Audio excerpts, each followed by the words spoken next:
ఆంధ్ర రాష్ట్ర ప్రజల కోసం సార్ ఇది బాగా గమనించండి.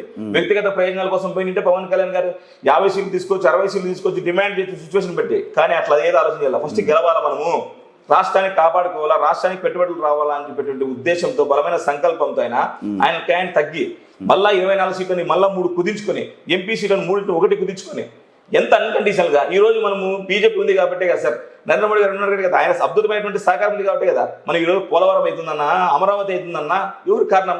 వీటన్నిటికీ కారణము ఈ రోజు రకరకాల పేర్లు చెప్పుకొచ్చేమో వాళ్ళు వీళ్ళని జబ్బలు తెచ్చుకోవడం. అమరావతి ఇప్పుడు అమరావతి గెజిట్ అవ్వటంలో పవన్ కళ్యాణ్ గారి పాత్ర ఉందంటారా? పవన్ కళ్యాణ్ గారే అసలు ఆ రోజు తగ్గకపోయింటే, ఆ రోజు బీజేపీని కూటమిలోకి జతగట్టించుకోకుంటే 24 సీట్లను మళ్ళా 3 తగ్గించుకోకుంటే ఏది సార్ అసలు ఈరోజు అయ్యేదా?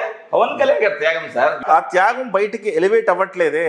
పవన్ కళ్యాణ్ గారు అమరావతి ఇవాళ గెజిట్ అయింది, మళ్ళీ రాజధానిగా నిలబడింది అంటే దాంట్లో పవన్ కళ్యాణ్ గారి పాత్ర ఉంది అన్నది ఎస్టాబ్లిష్ అవ్వట్లేదు. కారణం 100% సార్. గౌరవ ముఖ్యమంత్రి చంద్రబాబు నాయుడు గారు కూడా అనేక సభల్లో కష్టకాలాల్లో రాష్ట్రం కోసము అన్కండిషనల్ గా నిలబడినటువంటి వ్యక్తి ఎవరంటే పవన్ కళ్యాణ్ గారే అని చంద్రబాబు నాయుడు గారు అనేక సార్లు 100 సార్లు పవన్ కళ్యాణ్ గారిని ఎస్టాబ్లిష్ చేశారు.